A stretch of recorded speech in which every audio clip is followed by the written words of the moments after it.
それでは続きましてパネルディスカッションです。 Now we would like to move on to the panel discussion. The moderator is Joey Ito, and we would like to introduce the panelists. First, we have Parasol's head of business development, Momoko Fujioka. We have the previous speaker, the co-founder of Open, Jason Ma. From the Web3 Foundation, we have Yusuke Obinata. They are the three panelists. Now, we'd like to request Mr. Ito to take over. And this panel will be held in English as well.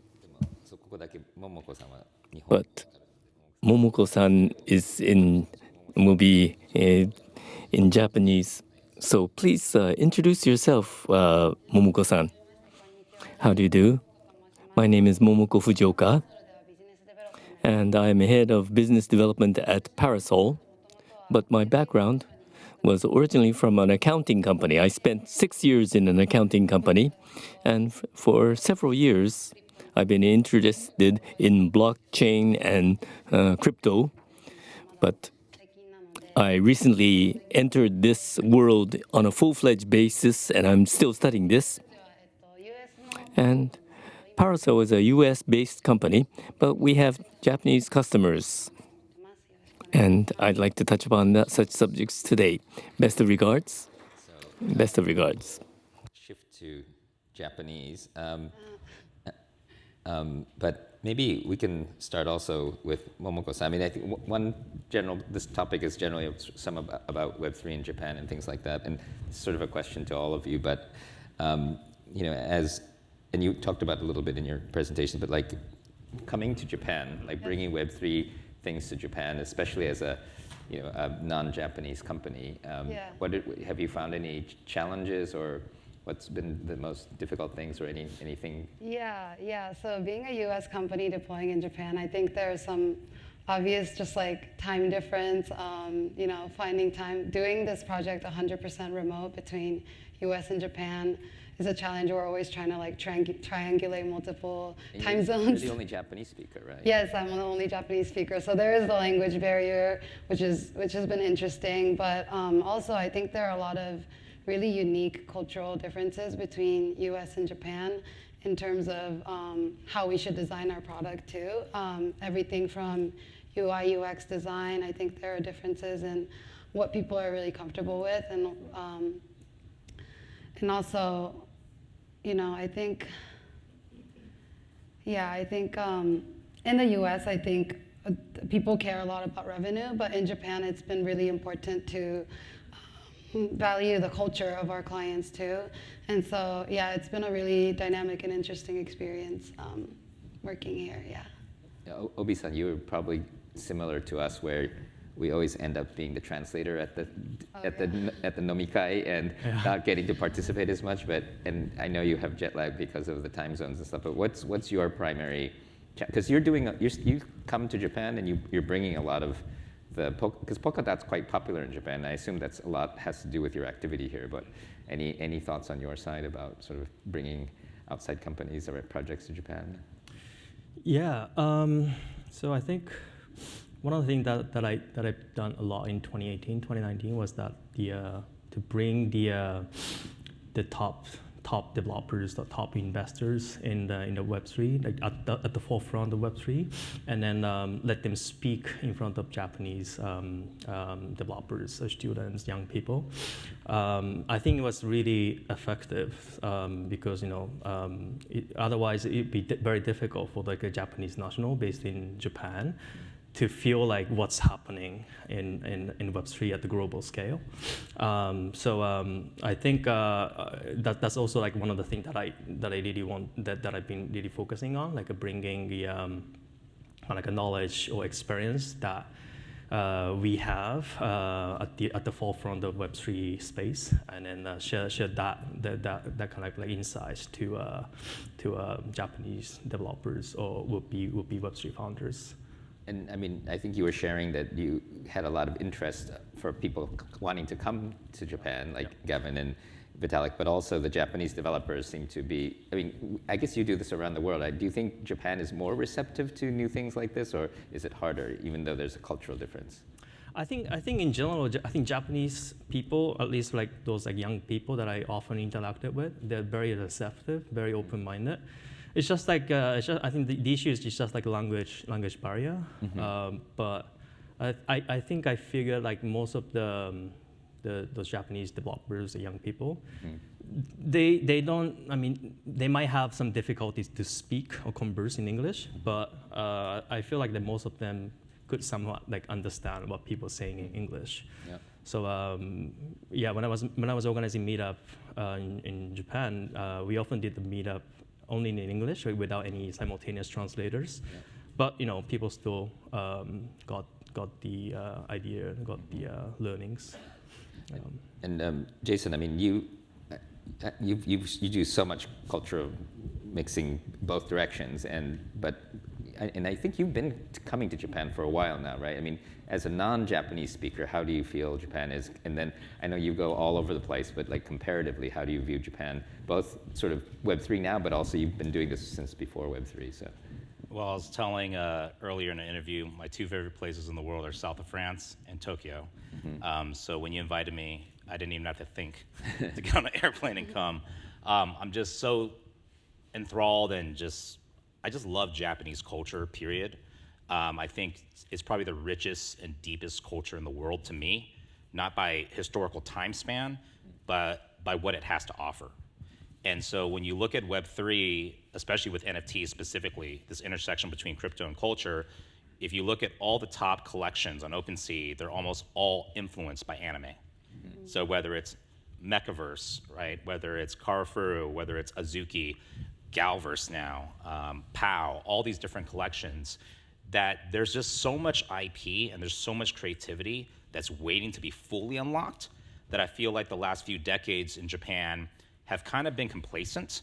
But I think someone else said it earlier today in another conversation, that this is almost like a reboot. And this is now a time where anyone from Japan can literally release an idea or an IP, own it, and the whole world can get in on it. So when you think about ZombieZ, this kid's 8 years old in Japan, and he's just like, Mom, I just want to make an NFT. And it becomes one of the biggest NFTs worldwide, right? And then you have someone like Emmy, who's just a digital artist, a music artist for over a decade, and decides to go and create her own Sailor Moon meets Akira, and it's now top 50, if not top, even top 20 at one point, NFT collection in the world from Japan, from a Japanese artist, also female, that now is going to become a massive IP. So to me, the blockchain and Web3 enables a whole new wave of innovation in Japan that's been waiting to get unlocked, and people like Verbal and Emmy and others are leading that charge. Interesting. And since you're all sort of, well, the two of you are Japanese overseas, I don't know if people should know that Jason is, I think, one of the ringleaders of the Asian community in the US and more broadly. And I think you talk about the Asian Web3 mafia someday. I guess it's a somewhat tongue-in-cheek, but it kind of is this interesting community of Asians that Jason has let me into. And I lived in the US until recently. And in Japan, the idea that like Asians would hang out is kind of weird because there's a lot of friction between Asian countries out here. But when you're in the US, it's sort of us against non-Asians, especially with Asian hate these days. And I'm curious kind of how you guys feel as sort of Asian diaspora as well as Japanese diaspora. And do you think that, and somebody, I think it was you, Jason, that was saying that like a huge percentage of Web3 is actually driven by Asian people. And I don't know if you sense that or you feel that kind of being on the outside. Yeah, I mean, I have said that. So when I started this Asian Web3 Mafia, it was a joke. It was a Telegram group. Every city I go to, I like to have Asian food with Asian friends that are normally VCs, founders, or artists. And so during NFT Art Basel in Miami last December, I just decided to get all my Asian friends together to talk about Web3 over Hot Pot. And it turned from 10 to 50 to now over 375 in this Telegram group. But I said, it's very interesting because right now Web3, the thought leadership is mainly being led by middle-aged white guys in Bored Ape Yacht Club t-shirts, okay? Talking on the web, right? But in the West. But the adoption of Web3 has always been initiated and genesis and happening in the East, meaning The largest exchange in the world is Binance, almost 70%, right? Coinbase is almost nothing, 8%. FTX, 4%, right? Then you're talking about Huobi, you're talking about, OKX, then you're talking about Animoca, then you're talking about Axie, you're talking about all these major adoptions happening in the East, yet the leadership and the vision is not being communicated from the East. And so the reason why I'll stop here is I always look at the Jewish people. I have such admiration for the Jewish culture because they stick together. They aren't insecure, they help each other, they come together, and they support one another. So when I started this Asian Web3 Mafia, I was like, guys, it doesn't matter whether you're Chinese, Japanese, Vietnamese, Cambodian, Thai, we're all Asian, we run Web3, we started all these protocols, we started all these NFT companies, we gotta come together and celebrate each other, and Asians should lead Web3. And I believe especially Japan, because all of it's being inspired, especially in the NFT space, by this culture and its IP. And Momoko, tell me the nationalities in your company, because I thought that was the sense that it was pretty Asian, right? Pretty Asian, yeah. We're mostly, we have Vietnamese, Korean, Chinese, yeah. Yeah, so it's kind of an example of that, right? Yeah. And I don't know, Obi-san, do you find that in Europe, Asians hanging out together, or not so much? Not so much, but so that's kind of interesting thing. I spent a lot of time in Lisbon the last 6 months. Yeah. And usually Lisbon is like there's very few Asian. Like for Japanese, I really feel like might be the only Japanese. Like maybe the only Japanese guy I spoke in Japanese the last 6 months was the Japanese chef in the Japanese restaurant. I know the feeling. So I usually feel like pretty much like kind of like a rare Pokemon. But then when the Lisbon blockchain week happened, like November or something, I suddenly started seeing a lot of Asian in town. So like it's like kind of like a clear sign that there's like so many Asian people in the crypto Web3 space. Yeah. For me, that was a kind of like interesting thing. And then, I mean, if there's like Asian community, I love to hang out with them. But I also hang out with many other people as well. Yeah. But it seems like, to your point, Jason, because Japan has kind of a cultural, artistic, and game piece to contribute, that NFT probably unlocks a whole other class of Japanese to join, right? I mean, I think that the hardcore crypto was, like you said, like mostly white men, really, right? So I think, because I also see a lot more Asians involved, especially women, right? I think that what's interesting, I mean, like Arisa was telling me, like when she's more DeFi, so when she goes to conferences, she's the only woman, the only Asian, but Asian or Japanese NFT artists, it seems like half of the ones that I know are women. It's really interesting, the gender diversity too. I don't know if you noticed that at all. Well, I think Emmy, when I was interviewing her in the post session, she was saying she was frustrated because all these NFT projects that were top 20 in OpenSea were all inspired by anime, but they were non-Japanese artists. Interesting. Yeah. And so she was like, well, I'm a Japanese artist. We should create a Japanese artist-inspired collection. And that's when she partnered with Ayaka. And then she said she knows all these artists that are helping, whether it's Bored Ape or whether it's Clone X, that are from Japan. So in other words, like what Yat said earlier in the session, is that the NFTs have released this whole new industry and new opportunities, right? So all these Web 2 artists now have opportunities in Web 3 to not just work for someone else, but work for themselves, like Emmy and Ayaka. It's really exciting.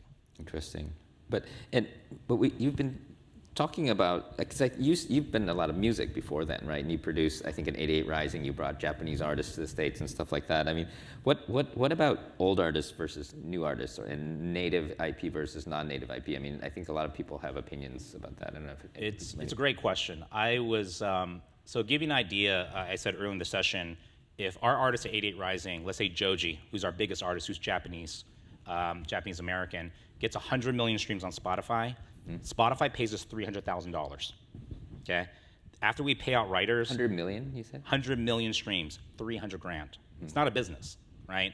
After you pay out all the writers, the artist is lucky if they're left with 6 figures, right? And in the example that I gave with Blau, he made $11 million in 24 hours selling 33 NFT albums without a label or Spotify, right?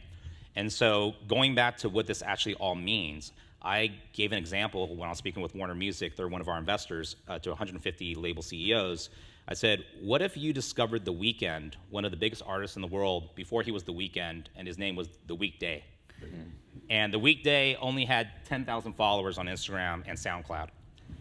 But these 10,000 were hardcore. I remember all my friends were like, I heard The Weeknd before you did. I listened to The Weeknd, right? And so there's this social clout where, let's say he dropped 1,000 Weekday NFTs this year, and those sold out, but 5 years from now, he goes from 10,000 to 10 million followers on Instagram or on his socials or SocialFi.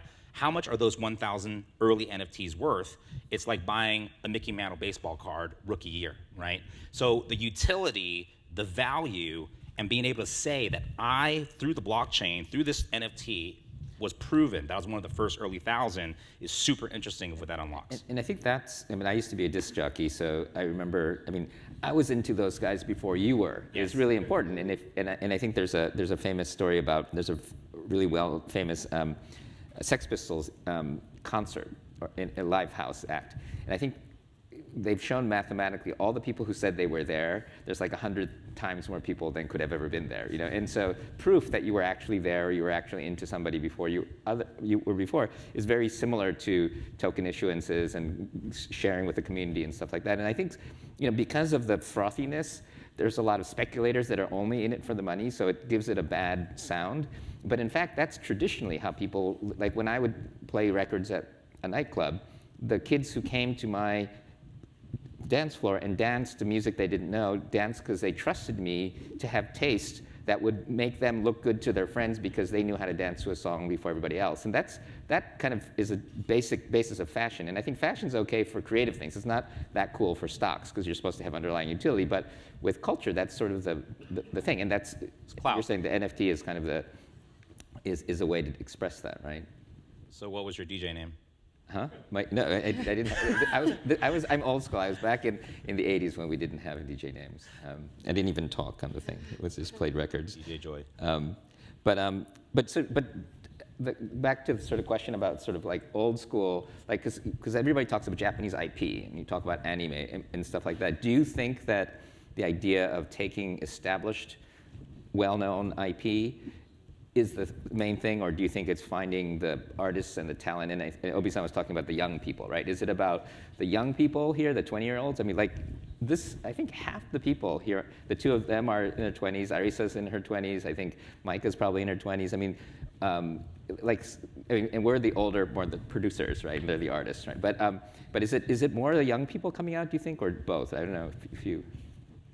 Well, in Japan, I've seen like so many like young artists or even students like started making their own NFT collections, and then I actually think like one of the most active NFT communities were founded by like students, and yeah, I see a lot more like kind of like those like grassroots NFT movements from Japan rather than traditional like big IPs. But yeah, but I also think like it would be very cool if we can bring those like big traditional IPs, like very famous one, maybe like Cowboy Bebop is super popular, especially among international crypto communities. If they can do something in NFT, that's going to be pretty big, I guess. Yeah. Momoko, how do you think about it? Yeah. So, well, we're actually working on a ticketing project right now with one of the more well-known, IPs that have come out of Japan, and. Yeah, we really see this as a combination of the IP that already existed and plus putting the utility into it, because with the ticketing project, we're sort of taking a step towards addressing some of the problems that's always existed in ticketing, which is things like scalping and fraudulent tickets, and we're really trying to utilize blockchain technology to sort of make those problems a little bit better. Yeah, I guess it's probably a combination, right? Where the younger generation probably understands it more natively, like Kawaii Skull. I mean, what I loved about his story is, because he wasn't technical, but he didn't hesitate. He just looked on YouTube for a video, figured out how to do it, and just started making NFTs by hand. And that's just kind of the just do it thing that I think you can do when you're in your 20s, but it's hard when you've got a family and a mortgage and a boss. And so I think kind of think, and maybe that's also how startups work with big companies. You know, when we started Digital Garage, I was in my 20s, and we used to help the big companies try to figure things out, and then we became a big company. So, but also just in terms of Japan, right? So you all have some experience in Japan. I mean, what do you think is challenging, or why aren't you in Japan, for example? Like, I mean, are you thinking about moving to Japan? And Jason, I know you love Japan, but like, would you ever relocate here? What would make you relocate here? You could pay me or not pay me, and I would move here. I think I was asking you during the backstage whether Japan has a program like Taiwan's Gold Visa. Yep. Steve Chen, who's an investor in 88 Rising with me, he created a program in Taiwan for entrepreneurs to move to Taiwan and have permanent residency. I was like, if there was a similar program for entrepreneurs to come to Japan full time, I would be one of the first to sign up. Yeah, well, so Hasebe-san, who's the mayor of Shibuya, will be here later, and Hirai-san, who's the former digital minister, is in the ruling party, and we should talk to them about it at the party, because I think it's a good idea. I think the government has the ability to do that, and I think that figuring out how to get more entrepreneurs here is a really important thing, and visas are really kind of hard in Japan. Well, I think it's number one, it's super easy to convince someone to live in Tokyo. Like when I was invited to NFT NYC or to come here, I instantly said, I'm going to Japan, right? And so to me, I feel like the technology, the resources, the human capital, the information capital is all here, but if there's a program to make it easier, especially during COVID, people can work here virtually and absolutely see this flourish. And one thing I want to say is that I've been to Japan for over 15 years. Sumitomo was my investor in 88 Rising, Avex Entertainment's my investor in Open, but I've never felt this energy around Web3 that I feel in Tokyo right now. I was literally at lunch yesterday in Shibuya, and some VC firm overheard me talking about NFTs and Web3 and said, hi, we're Skyland Ventures, you're talking about NFTs. We're the first Web3 fund. And I'm just like, in Tokyo? But I think there's an energy and excitement here that's really cool, and I'm excited for it. That's new. I don't know. You still live in? I'm still living in LA, but I'm planning to relocate soon. Okay, so you're convinced. You don't need more convincing. Yeah, well, I think the question is whether it's like, I have family here. I kind of miss living in Japan, and I think it's really exciting to bring this new tech into my home country too. And we have folks with background in working in Silicon Valley with startup experience, and I think bringing that to Japan is a really interesting experience. How about bringing your whole team? Would they move here, do you think? Oh, I don't know. Would you guys move? Yeah, maybe. Where it makes sense, I think. Yeah. There are some weird companies here. I know Michael Carter's here. They're like American companies that are here just because, and it's hard to figure out exactly why they're here, but they seem to like it. I mean, Obi-san, but you're not here. Why? What would make you come back? I mean, if there's like the vibrant crypto Web3 community in Tokyo, I'll be happy to be back. But right now there's not, and then there's more like vibrant community in like Lisbon or Singapore, Dubai, or Berlin. So I feel like as a Japanese, born and raised here, I feel like there's more. I think for me there's more need for someone from Japan to be outside of Japan to tell people that this is what's going on in Japan, and then also like vice versa, like share some of my insights that I get from those people in Europe to Japanese market, and then I mean. Right now I spend a lot of time in Lisbon because there I can easily hang out with like a lot of people, running one of the biggest crypto funds there, or like or Gav pretty often. So. And how much of it is age? Because Japanese are also kind of ageist, and I think it's maybe easier for 20-year-olds or 20-somethings outside of Japan. Has that ever been an issue for you, or have you found pretty easy in Japan being a young person? Yeah, I think that hasn't been a problem. Yeah. Okay. All right. That was that. So it's changed a little bit. And then Jason, you were talking when you do like the cultural because that's one of your arts is matching up, and you take I don't. Well, Emi-san met Pikotaro on her own, or you knew? How did that happen? Like, and I'm just curious, kind of how you think about the sort of cultural mixing alchemy. I was on a random Twitter space and I heard Emmy speaking about Zombie Zoo. So I DM'd her on Twitter. I was like, I would just love to learn your story. And so she told me about how her son Zombie Zoo became the #1 NFT artist in Japan. I was like, that's amazing. And then she was like, I'm actually doing a song with Pikotaro. I'm like, who's that? She's like, you know, Pineapple Pen? Pineapple Pen. I was like, oh, that guy. And I was like, dude, what if we did an NFT project and made a music video and we created it with Zombie Zoo, you, and Pikotaro because AVEX is his label and also our investor. So that's when I called Naoki-san, who's the CEO of AVEX US, and he was able to go back to HQ here. And it took us over 6 months to get the deal done, but we actually made it happen. And again, Emmy, I think it takes an outlier like Emmy, just being very frank, right? She's young, she's innovative, she colors outside the box, and she's willing to go and make these things happen. For me, it was just being able to put the pieces together, put some capital in, and kind of give it that extra push, to get it to where it needs to go. And I guess that's, I mean, I when we were picking people for this conference, I was kind of looking generally, and I was looking for Japanese, and all the panels keep switching into English, because I guess that's the thing, right? One of the things is you need to be able to be on a Twitter space, to meet you, to be able to brainstorm, and it feels like the language is actually a pretty big plus if you have it, and a challenge if you don't, right? I think that, and I guess I don't know if that's true with other Asian countries, but because Web3 is still an English language phenomenon, right? Yeah, I find some of the concepts like more difficult to even just translating. I feel like the language and the culture behind it is very, very different, and so yeah. Yeah, but I guess it's always sort of starts that way, right? I mean, I think video games started in America and then became very Japanese when they were transferred into Japan, and automobiles was a very American thing, and then the Japanese have built a culture around it that's different, and then the rest of the world turns out likes that culture. So I guess that's the other thing about, you do cultural transformation kind of globally, but how do we transform this Web3 culture to a Japanese version? And I think it's starting to happen, though. I mean, I think there are some projects that I see that have a very Japanese flavor, like the Yamakoshi Mura, which is very local Japanese style. Or there was one I saw where they created an NFT for every onsen, and it was like onsen manga thingy, and I think there's a Japanese kind of vibe that's starting. I don't know if it's not coalesced yet, but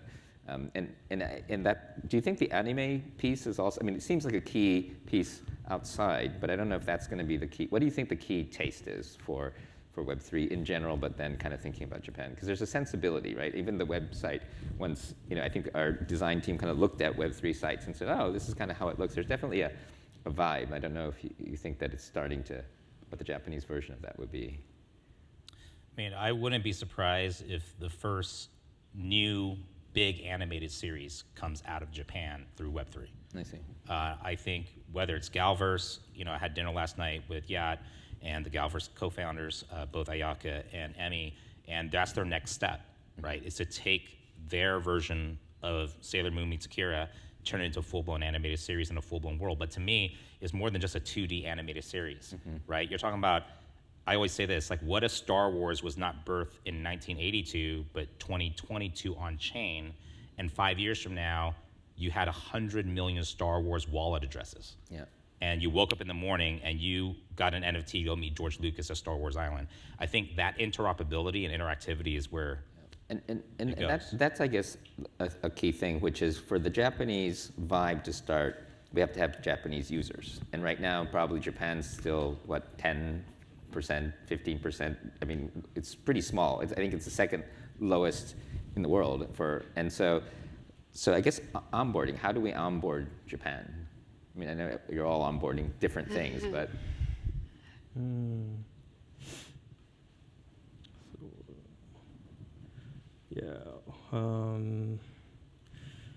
But I think for the key for like Japan to adopt like Web3 culture, especially like when I think about like Japanese corporates, I think they're pretty much used to try to do they all tend to do like everything by themselves.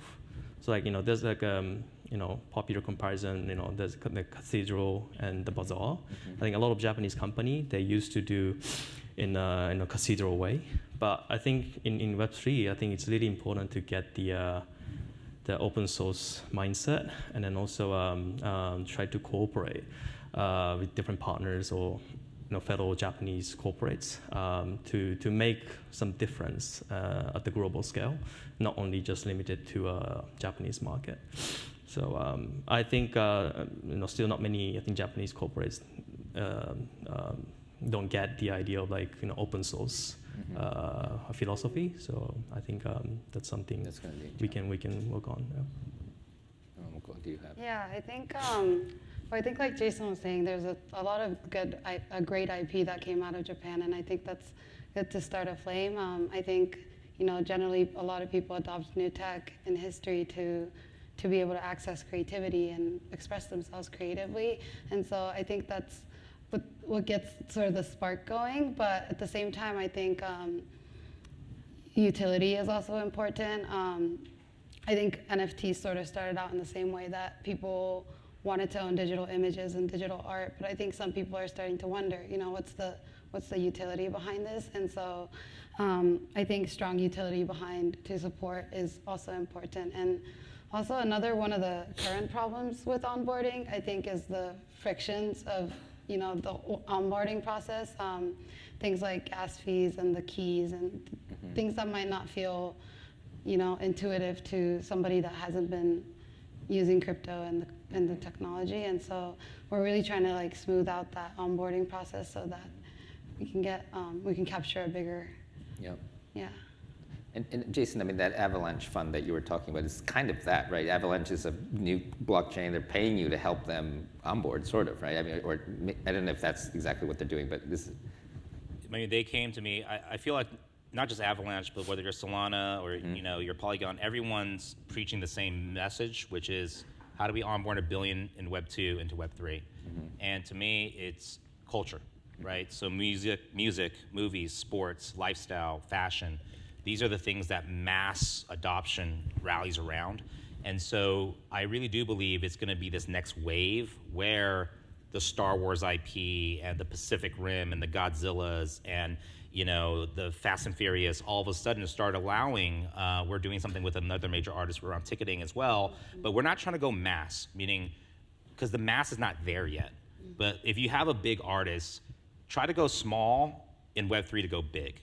So meaning, maybe just launch 100 NFTs, right? Or 1,000, but give real utility, real access, right? Real experiences, sell that out, show that this is valuable. And then the next wave starts coming in. So I do think with Avalanche, they want to enter into Japan and they want to be able to connect with the Verbals and Emmys and the digital garages and say, how do we partner? Well, you know what? We're not just gonna come here and say, hey, build on us. How do we actually add value to Japanese builders? Here's capital, here's a platform, here's easy UI, UX, and let's partner together and figure out what we can do. And that's what I would love to do in Japan, is to deploy capital to the best and brightest. And I honestly do think whether it's an 8-year-old or whether it's Murakami, both have done well, right? And it just really depends on the utility and the strategy. And working with somebody like an Avalanche or a Solana, which is a protocol, right? Which is different from Spotify, which is, I guess they would both call themselves platforms, sort of, but the Avalanche and Solana are at a much lower layer than, say, the markets and things like that. I mean, do they behave differently? Because you've worked with both. I think, just being very frank, I think Solana, Polygon are what I call a monolithic chain, meaning it's centralized. It's more centralized, meaning it's one major chain. If it gets really congested, you'll see sometimes shutdowns or different things like that. Whereas Avalanche is what we call a modular chain, where it's chain of chains, right? And so I think there are some fundamental differences, but they're all similar, meaning they're more efficient, secure, eco-friendly, and cheaper, right, than Ethereum. And what about Polkadot? Because that's, I guess it's sort of layer 0. It's sort of a chain. Do you do the same thing as some of these, like the Polygon Studio and supporting projects? Yeah, I think one of the innovative feature of Polkadot is the on-chain governance, and also like Focus runtime upgrade system. So like meaning that if there's any potential feature upgrade in the protocol, people can vote on chain. So they don't have. The discussion can happen off chain, but all the voting should happen on chain.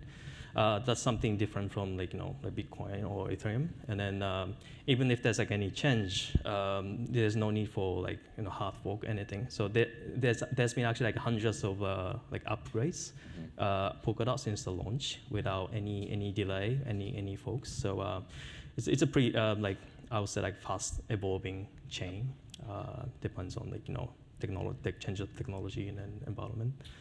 And I think that's one of the problems is with the regulatory system in Japan right now. It's difficult for these new blockchains to start in Japan because token issuance is so difficult and the tax and stuff.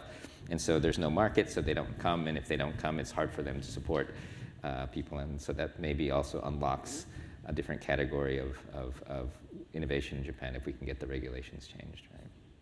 Anyway, we're out of time. So thank you so much. どうもありがとうございました。ありがとうございます。パネリストの皆さん、伊藤さん、ありがとうございました。 Thank you very much, Mr. Ito, and also the panelists.